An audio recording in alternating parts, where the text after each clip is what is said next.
All right then. 3.6 credit card statement.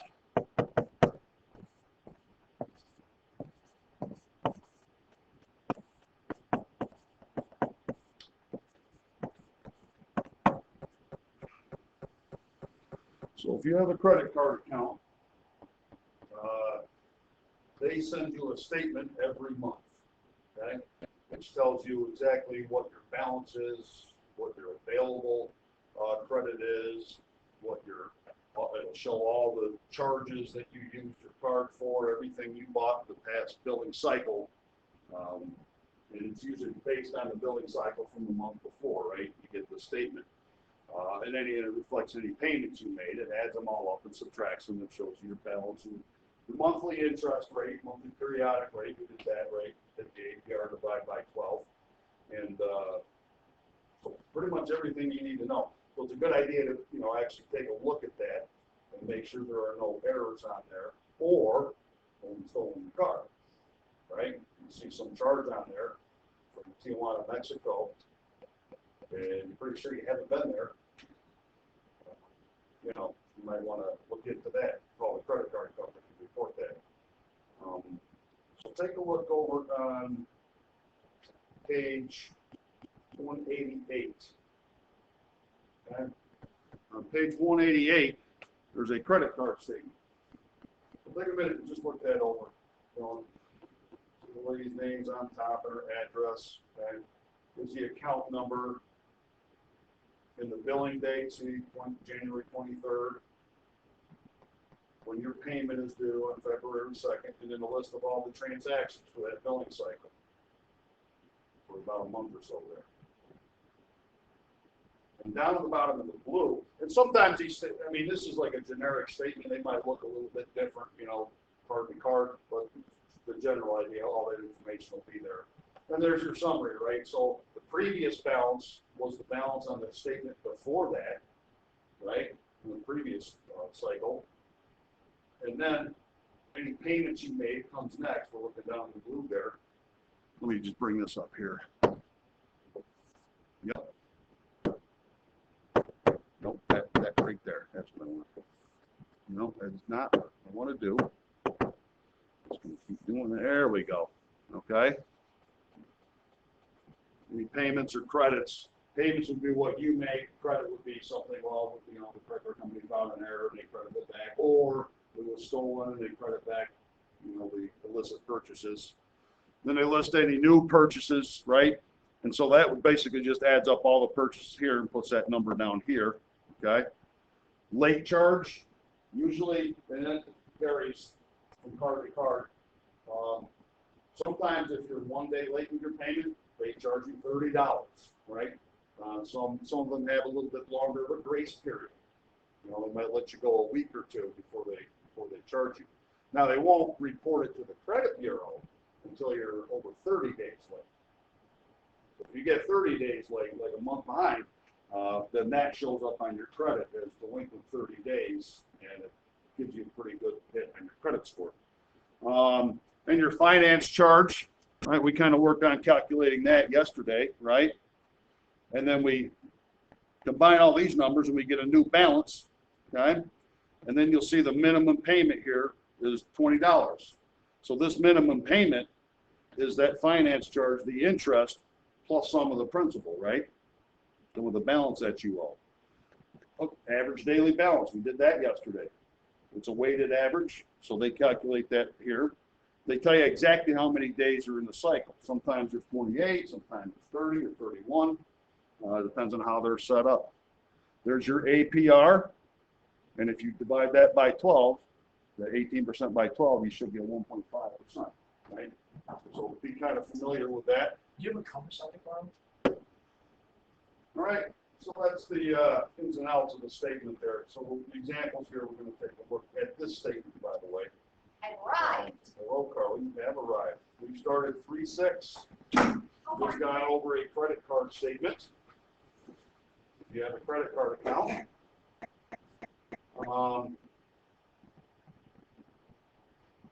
Oh, by the way, the minimum payment that you see there, that's just the minimum that you would have to pay so that they consider you on time and paid, right? If you pay less than the minimum, then, you know, you're still considered late. It's not a payment, they don't consider it a payment, right? And so then your credit score can take a hit. You probably want to always try to pay a little more than that minimum. Well, you decrease your balance more quickly, right? Especially at an interest rate like that, you know, if you can do it, you definitely want to pay more than the minimum. And by the way, your credit score, let's say you have some credit cards with balances out there, this unsecured debt.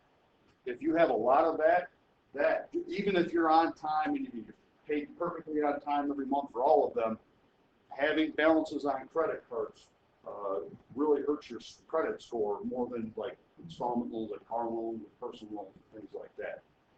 Right? Because it kind of shows that you're a little loose and free for spending, maybe, right?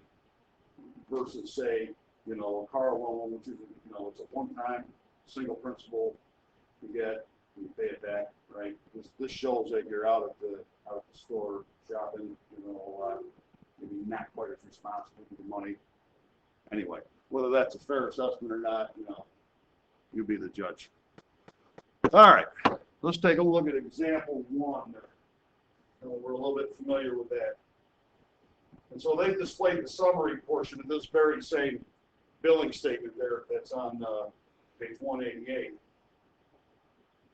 So part A, they want us to explain how the new purchases amount was determined, right? Well, if you look down here, new purchases, $284.45. Let me just do this here.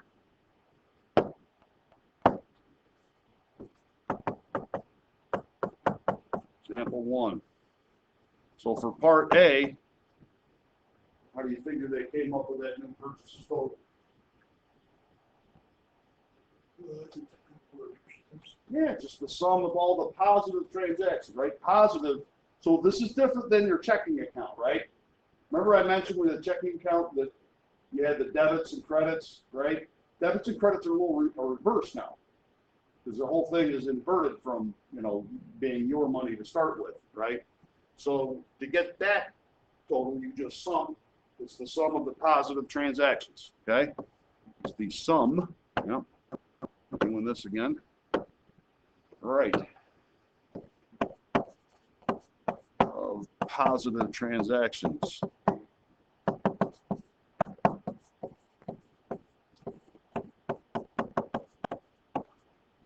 right, so let's just add these up here. What do we have? 75 plus 3185.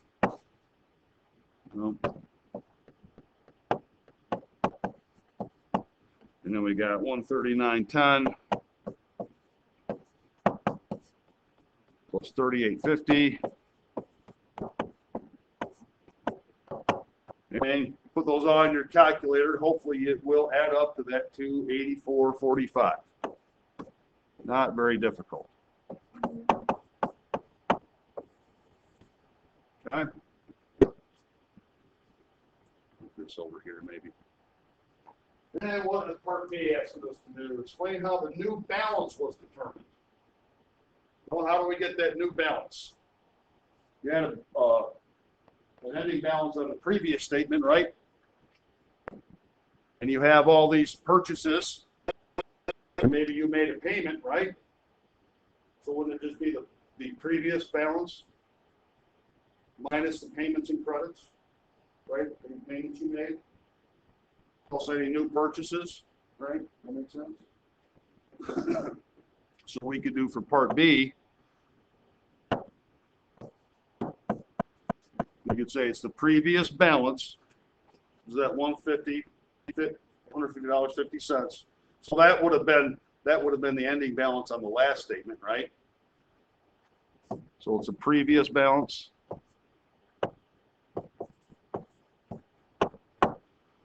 Minus any payments that you made, right? That'll reduce that balance.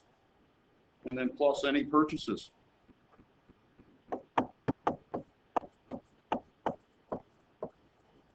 What else should we add in there if it was there? What if you're late paying the last payment? What might there be? There'd be a late charge, right? Right, so plus any, if there is a late charge, plus any late charges. Hopefully you don't have that. And then there's one more thing we need to add in there that gets added to your balance. What would that be? Yeah, the finance charge. Yep. The interest, right? So plus the finance charge.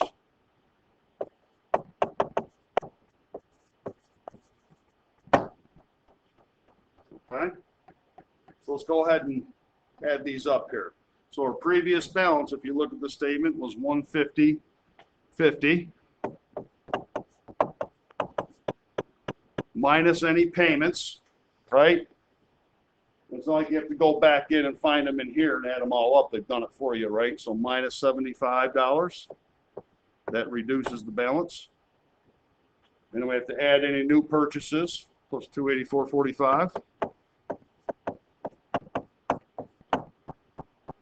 And was there a late charge? Nope. So I'll just put plus 0 so it lines up with what's on top. And a finance charge of $353.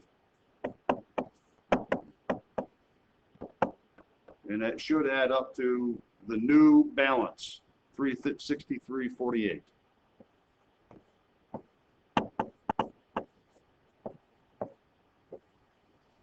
Not very complicated. You just kind of have to know what you're looking for on the statement. Good on this one? Not the most rigorous math, right? So something like this on the test, I don't think hopefully you're grateful. I don't think we're going to check. Let's go over to example 2. Pasquale, let's call him Billy, has a credit limit of $15,000. You know what the credit limit is, right? Simone was asking about that yesterday. It's, you know, when you apply for a credit card, they analyze your financial information, right? Your income and your credit scores and all that, and decide how much they are willing to risk giving you in credit. And he's got a $15,000 credit line. And so here's his summary. Here at the top of page 190. What are they asking about that, Carly?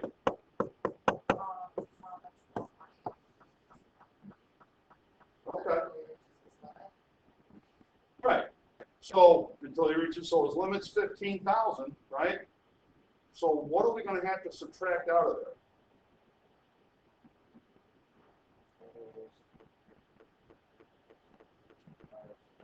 He's got a previous balance, right? Well, he's got a previous balance, right? And then so for that previous balance, he made some payments, he made some purchases, right? Oh, he was late, right? So it was a late charge of $20, right? So we kind of have to add all that stuff in there. So basically, it's 15,000, like minus the sum of all that. There's a couple ways you can do that. You're probably thinking, okay, I'll do the 15,000 minus the 4598, right? And plus 4,000, or you could do it this way. So he's got a $15,000 limit. Now I'm going to just subtract with parentheses a bulk, the whole bulk of things. Basically, I'm going to subtract that list of adding and subtraction that we did in example 1 as a group. So minus the previous balance, 4598.12. And then you would subtract 4,000 from that, right? And then add the purchases, it's 1368.55.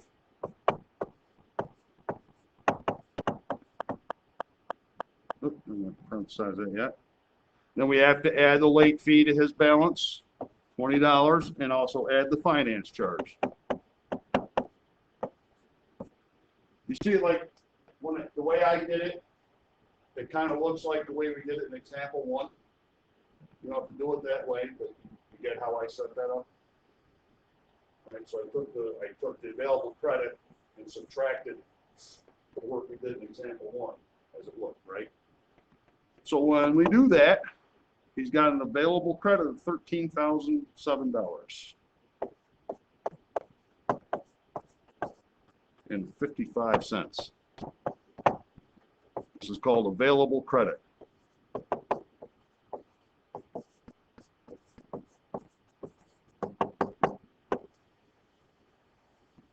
All right. So you can't just subtract out purchase and stuff. You have some other things in there you have to consider. So he's free to go spend another $13,000 and change on that credit card. Might not be the wisest thing, unless he really wants to take advantage of some opportunity, and it can happen too. You got to really balance. Do I want to carry that much debt? Is this thing worth carrying all that debt and making payments for? All right, one more example. This is going to be a short little section. Example 3, Myrna. Examining the summary section. We're going to have to think a little bit about this one. Over credit card statement. We checked all the entries in the bill and agrees with everything except the new balance. Determine where the error was made. So look that over.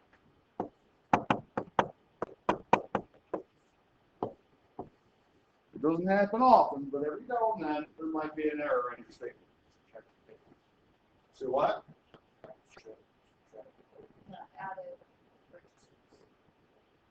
So say it again, Carla? They added the purchases to the balance. No, okay. This is the opposite of the checking account. Oh, what? They're talking about the bet. It's okay. So here we go. This is all really simple, but if you're thinking of it as a checking, it's a little confusing. If they were talking about available credit, then you'd subtract the purchase. They're talking about the balance that she owes. Oh. And if she makes purchases, that balance goes up. So you have to add those, right? Okay. All right. But Dylan, I think you might have been on it. What happened? Yeah, the $100 payment was not credited. She made a payment there according to that statement of $100. And it wasn't credited.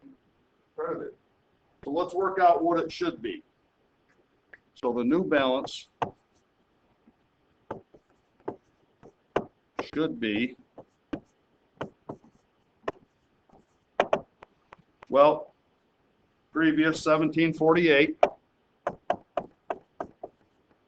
Okay, she paid 100, so that reduces the balance, right? Minus 100. Yeah, why don't we just take the last number, What do you mean? What last number? 2576. Right. Well, okay. Good point. What I'm doing is I'm setting this up like I just looked at it, and I'm going through and I'm doing the calculations to compare, right?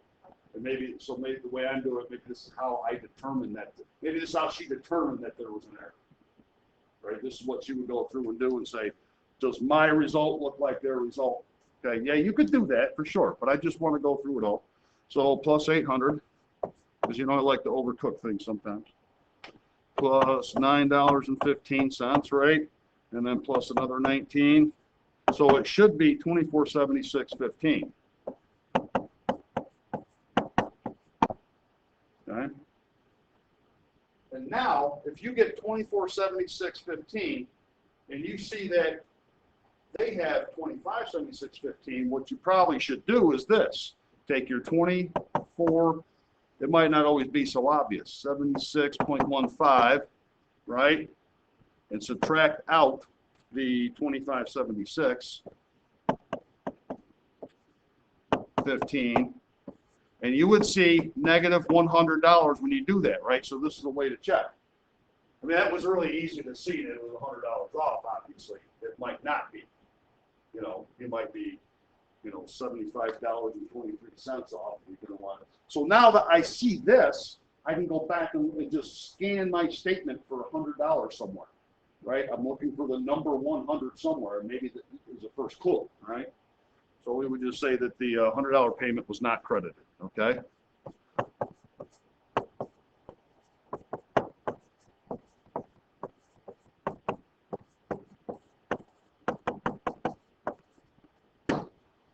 So you know, maybe it got lost in the mail, or it didn't get there yet. If you're mailing a check to make your payment, remember it takes time for the check to get there, and then they have to process the check, so maybe it didn't go through in time for the statement. Or if you're paying your part online, here's what happens. This has happened to me before, every now and then.